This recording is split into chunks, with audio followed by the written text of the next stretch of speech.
नमस्कार मंडळी, मी विजया उल्हास गोखले रोहा रायगड येथे नर्मदा गृहोद्योग चालवते. काही दिवसांपूर्वी मी तुम्हाला अनरशाचं पीठ कसं करतात ते दाखवलं होतं आणि तेच हे अनरशाचे लाडू करून ठेवले होते.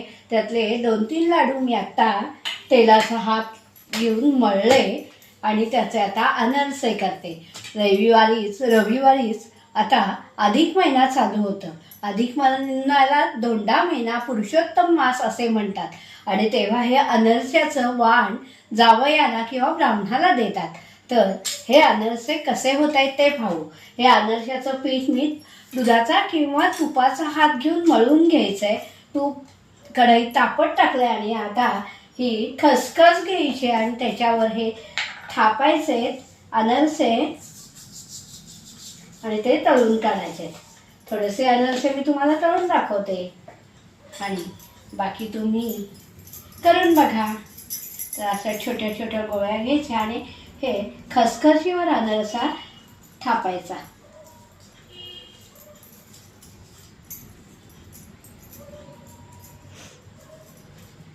दोन्ही बाजूला नीट खसखस लागली की हा तळून घ्यायचा.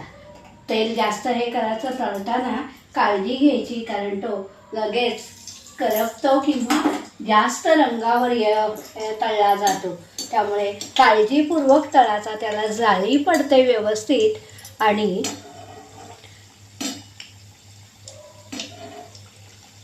हे बुडबुडी येतात. म्हणजेच त्याचा अनरशाचा हलकेपणा या बुडबुड्यातून दिसतो आपल्याला.